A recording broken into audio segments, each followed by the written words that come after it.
جس کی عظمت کی گواہی صلاح الدین ایوبی نے اس وقت دی جب 10 اکتوبر 1187 کو بیت المقدس میں فاتح کی صورت میں داخل ہوا اور زنگی رحمت اللہ علیہ کی بنائی ہوئی منبر مسجد اقصی میں رکھی کہ یقیناً محاذوں پر مورچے سنبھال کر جنگ لڑتا رہا، جبکہ ملکہ رضی گھروں کے مورچوں پہ جنگ لڑتی رہی۔ کتاب میں رلا دینے والے مسلمان کی بے اتفاقی ہے کہ سلطان نور الدین زنگی رحمت اللہ علیہ جیسے بہادر جو رسول اللہ صلی اللہ علیہ وسلم اسے خواب میں اپنی قبر کی حفاظت کرنے کا فرماتے ہیں، اس کا بیٹا نااہل اتنا کہ ساری عمر صلیبیوں کے لیے صلاح الدین ایوبی کے خلاف جنگیں لڑتا رہا۔ وہی بات کہ زندہ سے مردہ جنم لیتا ہے۔ آخر میں ان صلیبیوں نے کئی دفعہ دھوکے دیے اور ہمیشہ یہی کرتے رہے، لیکن ان مفاد پرست عمرہ کو عقل نہیں آئی۔ اللہ تعالیٰ نے ان سب کو صلاح الدین ایوبی کی رعایا بنایا اور سلطان صلاح الدین ایوبی نے 10 اکتوبر 1187 بامطابق 27 رجب 583 ہجری کو بیت المقدس فتح کر کے اپنے محبوب سلطان نور الدین زنگی رحمت اللہ علیہ کی وصیت کے مطابق اس کی بنائی ہوئی خوبصورت منبر بیت المقدس میں نصب کر دی۔ یہاں سلطان تمام اداسیاں بھول کر خوشی سے چونک اٹھتا ہے۔ سلطان صلاح الدین ایوبی فرشتہ صفت عظیم بہادر انسان تھا، ہمیشہ کے لیے زنگی خاندان کے لیے دل خیر خواہی رکھتے تھے، لیکن زنگی کا خاندان تھا کہ سمجھ نہیں رہا تھا سوائے اس کی عظیم بیوی رضی کے۔ سلطان صلاح الدین ایوبی جب حلب فتح کر دیتے ہیں تو ملک السہل اپنی بہن شمس النساء اس کے دربار میں بھیجتا ہے۔ وہ صلاح الدین ایوبی سے معصوم زبان سے کہتی ہے کہ میرا بھائی آئندہ کے لیے آپ سے کبھی بھی جنگ نہیں لڑے گا، چچا ہمیں حلب اور قلعہ میں رہنے دیجیے۔ ایوبی کہتا ہے تم زنگی کی بیٹی میری بیٹی، آپ کو حلب اور قلعہ دے دیا، تمہاری ماں میری ماں ہے۔ جس شہر کو سلطان صلاح الدین ایوبی رحمت اللہ علیہ نے حاصل کرنے کے لیے سردیوں کے دن رات 38 دن محاصرے کیے رکھا، اور اس شہر کو فتح کرنے کے بعد سلطان نے صرف ایک درخواست پر سلطان نور الدین زنگی کی بیٹی کے حوالے وہ شہر اور قلعہ کر دیا۔ دوستو، آخر سلطان نور الدین زنگی کے ساتھ سلطان صلاح الدین ایوبی رحمت اللہ علیہ کا اتنا لگاؤ کیوں تھا؟ اور جہاں ملکہ رضی اور سلطان صلاح الدین ایوبی کا ذکر ہو وہاں سلطان نور الدین زنگی کا ذکر نہ ہو، وہ تحریر مختصر رہ جاتی ہے۔ خلفائے راشدین اور حضرت عمر بن عبدالعزیز کے بعد جن مسلمان حکمرانوں کی عظمت کردار نے آسمان کی رفتوں کو چھو لیا، ان میں ملک العادل سلطان نور الدین محبوب زنگی کا نام امتیازی شخصیت اور حیثیت رکھتا ہے۔ اس کی عظمت کا اس سے بڑھ کر اور کیا ثبوت ہوگا کہ ہر دور کے مورخ، دوست اور دشمن سبھی نے اس کے شہرت اور بقائے دوام کو اپنے اپنے دربار میں نمایاں جگہ دی ہے۔ بعض مورخین نے خلفائے راشدین کے بعد تمام فرمانے روایان اسلام میں ان کو سب سے بہتر قرار دیا ہے۔ نور الدین فروری 1118 میں پیدا ہوئے اور 1146 سے 1174 تک 28 سال حکومت کی۔ اس نے عیسائیوں سے بیت المقدس واپس لینے کے لیے پہلے ایک مضبوط حکومت قائم کرنے کی کوشش کی، اور اس مقصد کو حاصل کرنے کے لیے گرد و نواح کی چھوٹی چھوٹی مسلمان حکومتوں کو ختم کر کے ان کو اپنی مملکت میں شامل کر لیا۔ مصر پر قبضہ کرنے کے بعد نور الدین زنگی نے بیت المقدس پر حملہ کرنے کی تیاریاں شروع کر دیں۔ بیت المقدس کی مسجد عمر میں رکھنے کے لیے اس نے اعلیٰ درجے کا منبر تیار کروایا۔ اس کی خواہش تھی کہ بیت المقدس کو فتح کرنے کے بعد وہ اس منبر کو اپنے ہاتھوں سے رکھے گا، لیکن اللہ تعالیٰ کو یہ منظور نہ تھا۔ نور الدین ابھی حملے کی تیاریاں ہی کر رہا تھا کہ زنگی کو حشیشن نے زہر دے دیا، جس سے ان کے گلے میں سوزش پیدا ہو گئی جو کہ ان کی موت کا باعث بنی۔ 15 مئی 1174 عیسوی کو ان کا انتقال ہو گیا۔ انتقال کے وقت نور الدین زنگی کی عمر 58 سال تھی۔ نور الدین زنگی کی وفات کے بعد جب ان کا کم سن بیٹا مفاد پرست عمرہ کے ہاتھ میں کھلونا بن گیا تو قدرت حق نے سلطان صلاح الدین ایوبی کو سلطان نور الدین زنگی کے مشن کا وارث بنا کر کھڑا کر دیا۔ عظمت اسلام کے مشن سے منحرف سلطان زنگی مرحوم کے بیٹے کے مقابلے میں خود اس کی ماں یعنی سلطان زنگی کی بیوہ نے جس طرح اندرونی محاذ پر مزاحمت کر کے دمشق کی سلطنت کے بگڑے ہوئے تشخص کو پھر سے بحال کر دیا، یہ اسلامی تاریخ کا ایک اہم باب ہے۔ سلطان نور الدین زنگی کی وفات کے بعد ان کی بیوہ کے مثالی تاریخی کردار کو ایک خاص مقام حاصل ہے۔ سلطان نور الدین زنگی رحمت اللہ علیہ کی وفات کے بعد جب ان کا نو عمر بیٹا ملکل سہل مسند خلافت پر بیٹھا تو صلیبیوں اور عیاش مسلمان عمرہ نے اس کی نو عمری کا فائدہ اٹھاتے ہوئے اسے سلطان صلاح الدین ایوبی رحمت اللہ علیہ کے خلاف کر دیا۔ دوستی اور امن کا ڈرامہ کھیلا گیا جس کے تحت سلطان نور الدین زنگی رحمت اللہ علیہ کی قید میں آئے اہم عیسائی رہنماؤں کو بغیر کسی مطالبے کے ملکل سہل نے رہا کر دیا۔ ان سرگرمیوں کو دیکھتے ہوئے سلطان نور الدین زنگی رحمت اللہ علیہ کی بیوہ نے اپنے ہی بیٹے کے خلاف مصر میں سلطان صلاح الدین ایوبی رحمت اللہ علیہ کو خط لکھا اور دمشق کی خلافت پر قبضہ کرنے کا مشورہ دیا۔ دین سے محبت کا یہ عالم تھا کہ اس عورت نے ہی دمشق کی عورتوں کی ذہن سازی کی تاکہ جب سلطان صلاح الدین ایوبی رحمت اللہ علیہ ان کے دروازے پر آئے تو کم سے کم شہریوں کی طرف سے مزاحمت نہ ہو، بلکہ زبیدہ اور سلطان صلاح الدین ایوبی کی بہادری کی وجہ سے دمشق شہر سلطان صلاح الدین ایوبی رحمت اللہ علیہ کے قبضے میں چلا گیا۔ سلطان نور الدین زنگی مرحوم کی زندگی میں سلطان صلاح الدین ایوبی کا ان کو بڑا آسرا تھا، کیونکہ دونوں عظیم سلطانوں کا مقصد ایک ہی تھا جو کہ بیت المقدس کی 50 صلیب سے آزادی تھا، لیکن اب بیت المقدس بہت دور نظر آنے لگا تھا۔ جب دمشق فتح ہوا تو عیسائی دوست عمرہ اور ملکل سہل حلب کی طرف فرار ہو گئے۔ یہ وہی حلب ہے جسے دنیا آج ایلیپو کے نام سے جانتی ہے، اور پچھلے سال مغربی قوتوں کی بمباری کے بعد شہر کھنڈرات میں بدل چکا ہے۔ سلطان نور الدین کے بیٹے ملکل سہل نے حلب میں صلیبیوں کی مدد سے پروپیگنڈا کر کے شہر اور آس پاس کے علاقوں سے ایوبی کے خلاف ایک بڑی فوج تیار کر لی۔ اب ایوبی کو صلیبیوں سے پہلے اپنے مسلمان بھائیوں سے لڑنا تھا جو بیت المقدس کی راہ میں رکاوٹ بنے کھڑے تھے۔ ایوبی کے خلاف 3 بڑی مسلمان فوجیں لڑنے کو تیار تھیں۔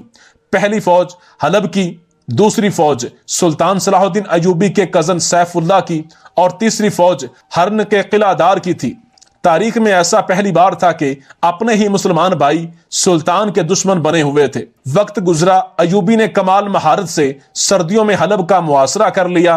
حلب میں خبر تب پہنچی جب سلطان صلاح الدین ایوبی بالکل ان کے سر پر آن پہنچا تھا۔ عیسائی بادشاہ رینالڈ بھاری معاوضہ لے کر ملکل سہل کی مدد کو عیسائی فوج لے کر نکلا۔ حلب شہر میں پہنچنے سے پہلے سلطان صلاح الدین ایوبی رحمت اللہ علیہ کے خلاف ایک بڑی چال رچی گئی جس نے سلطان صلاح الدین ایوبی کے لیے بہت بڑی مشکلات پیدا کر دی تھی، اور یہ مشکلات یہ تھی کہ سلطان کے دشمنوں نے حلب شہر میں ہر طرف ایک ایک گاؤں، ایک ایک محلے، ایک ایک گلی، ایک ایک بازار میں یہ اعلان کروا دیا کہ سلطان صلاح الدین ایوبی نے نبوت کا اعلان کر دیا ہے۔ نعوذ باللہ، یعنی کہ دشمنوں نے یہ افواہ پھیلائی کہ سلطان صلاح الدین ایوبی نے خود کو نبی ثابت کر دیا ہے تاکہ لوگوں کے اندر غصہ اور سلطان کے خلاف نفرت پیدا ہو اور وہ اس کے خلاف ایک محاذ آرائی کریں، اور وہ اب حلب شہر کو فتح کر کے لوگوں پر اپنی حکومت قائم کرے گا۔ جب یہ بات تمام لوگوں نے سنی تو وہ لوگ حقیقت سے لا علم تھے، وہ لوگ دشمن اور دشمن کی چالوں میں آ گئے اور انہوں نے ان کی بات پر یقین کر لیا۔ ان کو سب سے مضبوط اشارہ یہ ملا کہ نور الدین زنگی جو کہ مسلم امہ کا ایک سربراہ تھا، اس کا بیٹا اس بات کی گواہی دے رہا ہے کہ سلطان نے نبوت کا اعلان کر دیا ہے، تو یہ لوگ سلطان کے دشمن بن گئے۔ سلطان صلاح الدین ایوبی جیسے سچے عاشق رسول کو غدار سمجھ کر سلطان کے خلاف ہو گئے۔ یہ وقت سلطان صلاح الدین ایوبی رحمت اللہ علیہ کے لیے بڑا مشکل تھا۔ یوں حلب کے مسلمان بھی سلطان صلاح الدین ایوبی کے خلاف خوب جگر سے لڑے۔ جب سلطان صلاح الدین ایوبی کو عیسائی فوج کی پیش قدمی کا علم ہوا تو مجبوراً اسے شہر کا محاصرہ اٹھانا پڑا۔ یہ پہلی بار تھا کہ ایوبی اپنے کسی منصوبے میں ناکامیاب لوٹا تھا۔ سلطان صلاح الدین ایوبی رحمت اللہ علیہ کا ارادہ تھا کہ راستہ بدل کر عیسائی فوج کے عقب میں جا کر ان پر حملہ کرے گا، لیکن جب رینالڈ بادشاہ کے محاصرے کے اختتام کی خبر ملی تو وہ بھی راستہ بدل کر ملکل سہل سے عہد شکنی کرتے ہوئے واپس چلا گیا۔ اب تینوں مسلمان فوجوں نے مل کر سلطان صلاح الدین ایوبی رحمت اللہ علیہ پر حملہ کرنے کی ٹھانی۔ سلطان صلاح الدین ایوبی نے پھر بہترین جنگی چال چلی اور ان فوجوں کو حلب سے کچھ دور ایک پہاڑی سلسلے میں لا کر لڑانے کا فیصلہ کیا۔ ایوبی نے اپنی فوج کو اس پہاڑی سلسلے میں ایک درہ کے باہر خیمہ زن کر دیا۔ جب حملہ ہوا تو ایوبی کی فوج حملہ آور فوجوں کو پھنسا کر پہاڑی درے میں لے آئی، جہاں دائیں بائیں کی چوٹیوں سے ایوبی کے کمانڈوز نے ان پر حملہ کر دیا، اور فوجیوں میں سے حلب کی ایک ریزرو فوج نے پہاڑی سلسلہ کے دائیں جانب سے عین اس وقت حملہ کر دیا جب پہلے سے حملہ آور فوج پہاڑی درے میں آتشی تیروں کی زد میں تھی۔ ایوبی نے جنگ کی پلاننگ کے وقت اس طرف سے حملہ کے پہلو پر غور تو کیا تھا، لیکن فوج کی کمی کے باعث وہ اس کے بارے میں کچھ بھی کرنے سے قاصر تھا۔ یہ حملہ جیتی ہوئی بازی کو شکست میں بدل دینے کے لیے کافی تھا، لیکن عین اسی وقت 500 گھڑ سواروں کا دستہ کہیں سے مدد کو آن پہنچا، جس میں 400 خواتین تھیں اور 100 مرد تھے۔ تاریخ نے یہ منظر پہلی بار دیکھا۔ سلطان صلاح الدین ایوبی رحمت اللہ علیہ، جو کہ قوم کی بیٹیوں کو میدان جنگ میں لڑانا معیوب سمجھتا تھا، اس نے انہیں جب واپس پلٹنے کو کہا تھا تو انہوں نے صاف انکار کر دیا۔ ایک مرد نے ایوبی کو ایک خط دیا جو سلطان نور الدین زنگی کی بیوہ کا تھا، اور اس میں لکھا تھا کہ میرے بھائی، میرے بیٹے ایوبی، میں جانتی ہوں کہ تم بیٹیوں کو میدان جنگ میں جانے کے حق میں نہیں، لیکن اگر تم نے انہیں واپس بھیجا تو دمشق کے مسلمانوں کے دل ٹوٹ جائیں گے۔ ان کے جذبہ جہاد کی قدر کریں۔ یوں ایوبی نے انہیں ساتھ لڑنے کی اجازت دی، اور دائیں جانب سے حملہ آور حلب کی فوج پر ان 400 خواتین مجاہد بہنوں کے ساتھ حملہ کر دیا اور فاتح ٹھہرا۔ اسی جنگ کے بعد ایوبی نے اپنے کزن سیف اللہ، جو کہ میدان جنگ سے فرار ہو چکا تھا، اس کو خط لکھا۔ وجہ یہ تھی کہ فتح کے بعد یوسف اللہ اور ہرن کے قلعہ داروں کے خیموں سے سینکڑوں رقاصائیں اور خوبصورت پرندے ملے تھے۔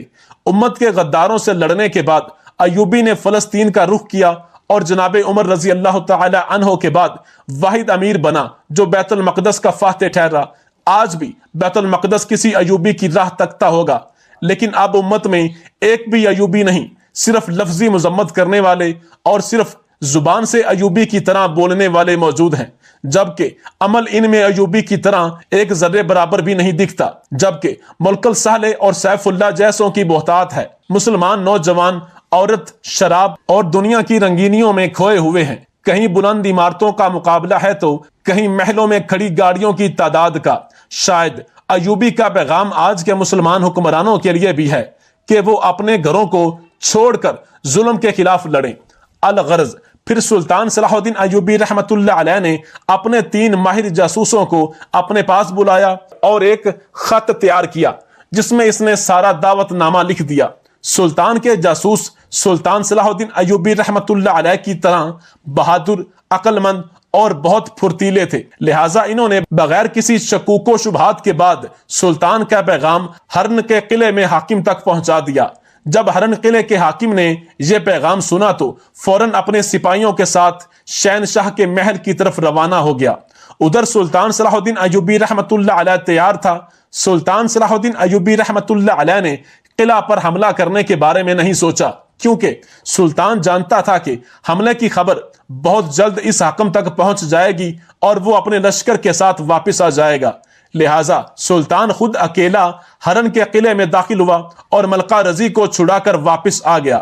جب یہ بات حاکم تک پہنچی کہ یہ پیغام شہنشاہ کی طرف سے نہیں بھیجا گیا تھا، یہ صرف ہمیں بے وقوف بنایا گیا، یہ صرف سلطان صلاح الدین ایوبی کی چال تھی، کیونکہ سلطان کو کیسے پتا چلا کہ میں شہنشاہ کی طرف جا رہا ہوں؟ جب ہرن قلعے کا حاکم قلعے میں پہنچا تو سلطان صلاح الدین ایوبی رحمت اللہ علیہ اس کے سینکڑوں سپاہیوں کو مار کر وہاں سے جا چکا تھا، اور اسی طرح سلطان صلاح الدین ایوبی رحمت اللہ علیہ نے اپنی عقل مندی سے بغیر کسی ایک سپاہی کو شہید کروائے ملکہ رضی کو چھڑوا لیا۔ اور جیسا کہ آپ تاریخ کے بارے میں جان چکے ہیں کہ ملکہ رضی کوئی عام خاتون نہیں تھی، جس کی وجہ سے سلطان صلاح الدین ایوبی نے اتنا اہم خطرہ مول لیا۔ وہ اسلام کی بہادر خاتون تھیں، اور اللہ تعالیٰ نے ان کی سلطان صلاح الدین ایوبی رحمت اللہ علیہ کے وسیلے سے حفاظت فرمائی، اور ان کا نام تاریخ کے سنہری الفاظ میں لکھا جائے گا۔ آپ سے گزارش ہے کہ ہمارے چینل کو لائک، شیئر اور سبسکرائب کیجیے، اور کمنٹ باکس میں ایک دفعہ درود پاک ضرور لکھیے گا۔